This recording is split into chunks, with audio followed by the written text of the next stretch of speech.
Welcome to the channel educational Unnati. इस video में cover करेंगे इकोनॉमिक्स ऑफ एजुकेशन का जो पार्ट है आपका यूजीसी नेट के यूनिट सेकंड में। तो यहाँ पर आपको टॉपिक दिया जाता है micro finance and macro finance का।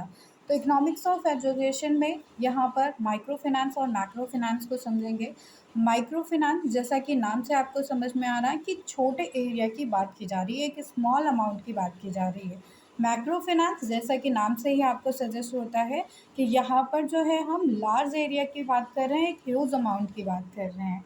तो आइए स्टार्ट करते हैं, माइक्रो वर्सेस मैक्रो फिनेंस को समझेंगे यहाँ पर।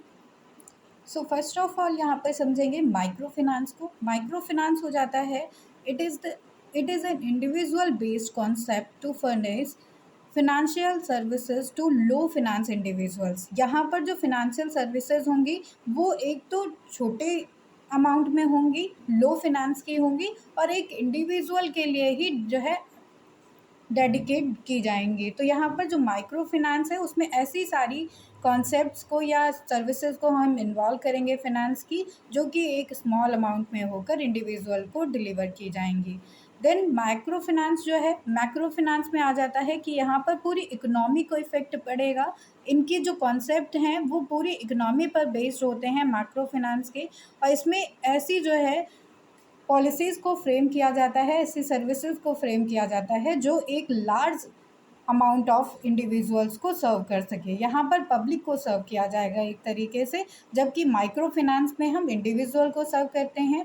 माइक्रो फिनेंस में एक पर्टिकुलर ग्रुप को सर्व किया जाता है, एक पर्टिकुलर पर्सन को सर्व किया जाता है, जबकि मैक्रो फिनेंस में यहाँ पर पर्टिकुलर ग्रुप को ना सर्व करके हम जो है होल पब्लिक को सर्व करते हैं।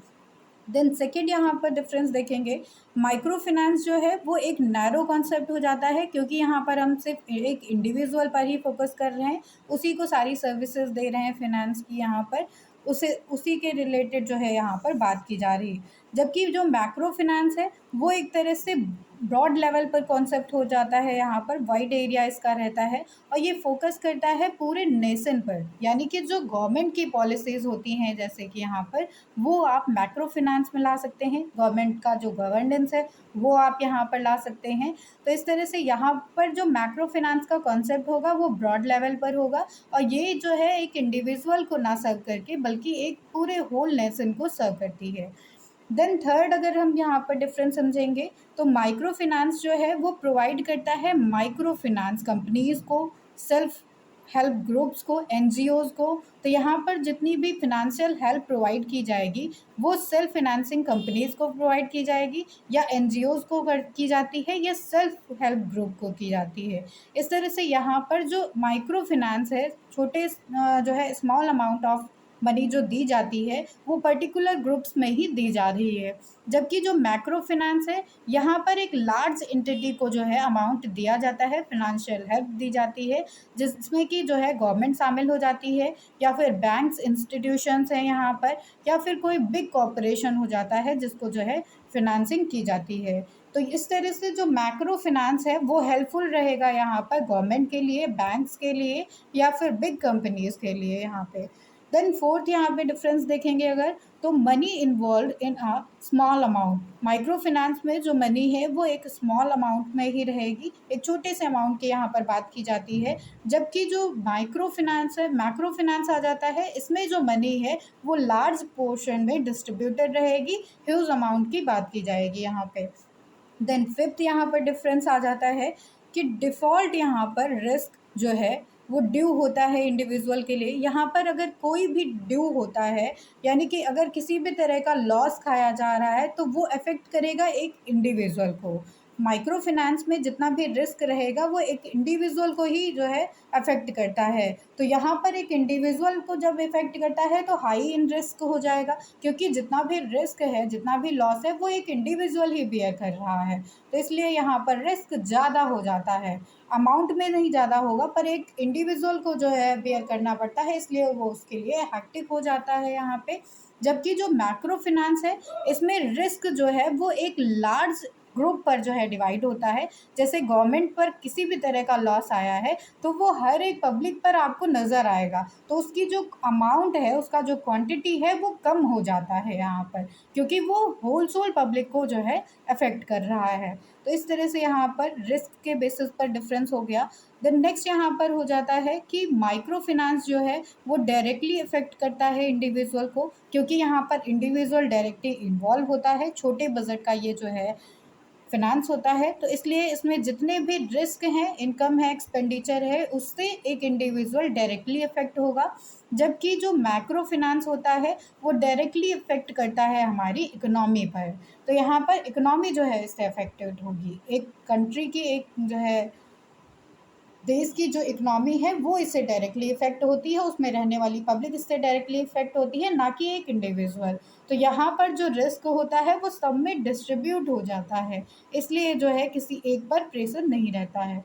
देन माइक्रो फाइनेंस की अगर हम एग्जाम्पल की बात करें तो यहाँ पर हम होम बजट्स को शामिल कर सकते हैं। जैसे कि आपको घर में कोई भी पार्टी करनी होती है तो आप घर का एक बजट प्लान करते हैं कि ये हमारा डेली रूटीन का एक्सपेंडिचर है, और उसके बाद से ये जो है हम पर्टिकुलर इस पार्टी में लगाने वाले हैं, एक्सपेंड करने वाले हैं। तो इस तरह से होम बजट जो होगा वो माइक्रो फाइनेंस में आ जाता है। इसमें जो भी आपकी प्रॉफिट या लॉस होगा वो एक इंडिविजुअल पर ही रहेगा, जो ऑर्गेनाइज़र होगा उसका। तो यहाँ पर जो है होम बजट इसका माइक्रो फाइनेंस का एक एग्जांपल हो गया। देन अगर मैक्रो फाइनेंस की बात करें तो इसमें जो है स्पेसिफिक पीरियड के लिए जो भी पॉलिसीज़ फ्रेम्ड की जाती हैं वो कवर होती हैं।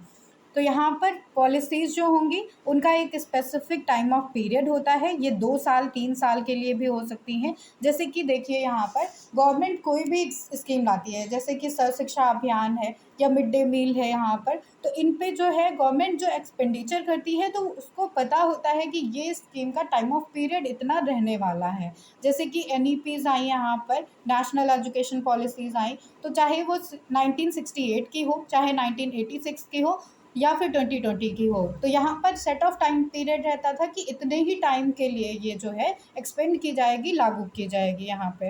देन माइक्रो फाइनेंस में एक एंडलेस एक्टिविटीज़ होती है जो कि लगातार चलती रहती है यहाँ पर, क्योंकि इसका कोई भी सेट ऑफ टाइम पीरियड नहीं होता है यहाँ पे। तो इस तरह से ये लेक्चर आपका यहीं पर समाप्त होता है। Thank you everyone. इसमें आपको मेनली जो है माइक्रो फाइनेंस और मैक्रो फाइनेंस के बारे में बताया गया है। ये जो वीडियो होगी आपकी वो हेल्पफुल रहेगी UGC नेट के लिए या एमएड के लिए, या फिर जहाँ पे भी माइक्रो और मैक्रो फाइनेंस के बारे में पूछा गया है।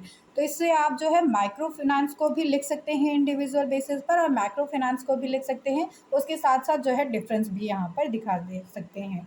तो थैंक यू एवरीवन, पढ़ते रहिए, सीखते रहिए।